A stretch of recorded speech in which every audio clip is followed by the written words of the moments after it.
বিধানসভা নির্বাচনের আবহে দুর্গাপুরে মনোনয়ন জমা পর্বে নজর কাড়ল কংগ্রেসের অভিনব উদ্যোগ। শনিবার রানীগঞ্জ, পাণ্ডবেশ্বর ও দুর্গাপুর পূর্ব কেন্দ্রের কংগ্রেস প্রার্থীরা সাইকেল চালিয়ে মিছিল করে দুর্গাপুর মহকুমা শাসকের দপ্তরে পৌঁছে মনোনয়ন জমা দেন। রানীগঞ্জের প্রার্থী ফাইয়াজ আহমেদ, পাণ্ডবেশ্বরের উত্তম কুমার রায় ও দুর্গাপুর পূর্বের দেবেশ চক্রবর্তী কর্মসূচিতে অংশ নেন। নির্বাচন চলছে এবং ঠিক একই সময়ে গোটা পৃথিবী উত্তাল যুদ্ধের জন্য মোদী সরকার কায়দা করে কিছু ট্যাক্স কমিয়ে এখন আপাতত ভোট বৈতরণী পার হওয়ার জন্য মানুষকে রিলিফ দেওয়ার চেষ্টা করে। কিন্তু ভোট পেরোবার পর প্রত্যেকবার যেটা হয়, ডিজেল, পেট্রোল, গ্যাসের দাম সব বাড়বে, নিত্য প্রয়োজনীয় জিনিসের দাম বাড়বে। দিদি আর মোদির এই প্যাকেজ, আমরা তাই এখন থেকে মানুষকে সচেতন করছি এবং আমরাও অভ্যাস করছি ভোটের পর তখন তো আর কেউ চার চাকা বা গাড়িতে যেতে পারবে না পরিবহন, তাই আমরা যেন আদিম যুগে ফিরে যাচ্ছি। এখন সাইকেল, এরপর হয়তো আমরা গরুর গাড়ি নিয়ে বেরোবো। মানুষকে আমরা বার্তা দিচ্ছি, সচেতন থাকুন। ভোট বৈতরণী পার হওয়ার জন্য ছলাকলা চলছে। ভোটের পর পেট্রোল, ডিজেল, নিত্য প্রয়োজনীয় জিনিসের দাম, গ্যাসের দাম সব বৃদ্ধি পাবে।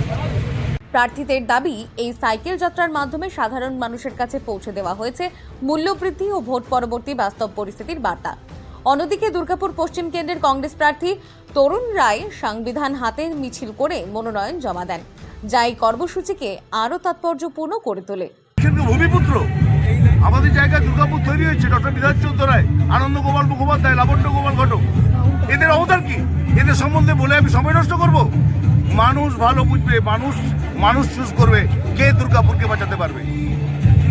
তাই সংবিধান হাতে, সংবিধান হাত বাজলে সংবিধান বাঁচবে, সংবিধান বাজলে দেশের মানুষ বাঁচবে। সেই জন্য সংবিধান নিয়ে আমি আজকে নমিনেশন করছি। মানুষ বিচার করবে কে যোগ্য, কাদের কথা তুলে ধরতে পারবে, যোগ্য কে। উন্নত যেখানে যাবেন, একটা গাছের কাছে যান কংগ্রেস, আপনি শিল্পের কাছে যান, জন্মদাতার নাম কি? কংগ্রেস। বন্ধের মুখে বন্ধ হয়ে গেছে, একটা দেখায় তারা বলুক না। এমপ্লয়মেন্ট জেনারেট কোথায়? কলকারখানা কোথায়? মানুষ জল পাচ্ছে না, পরিষেবা কোথায়? নির্বাচনে যেতে পারছে না। বামপন্থী 34 বছর ছেড়ে গেছে, 2 বছরেই শেষ। কাদের দিকে আনতে হচ্ছে? ব্যবসাদার দিকে। লোক নেই, দুর্গাপুরের লোক নেই, যাদের কোনো অবদান নেই, দুর্গাপুরের ইতিহাসটাই পড়েনি, তারা নির্বাচনে এসে মানুষ বিচার করবে। কংগ্রেসের এই প্রতীকী উদ্যোগে সংবিধান রক্ষা ও সাধারণ মানুষের অধিকার সুরক্ষার বার্তাও তুলে ধরা হয়েছে।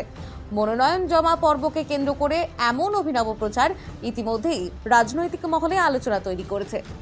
দুর্গাপুর থেকে বিধানচন্দ্র গাঙ্গুলির রিপোর্ট, বঙ্গলেখনী।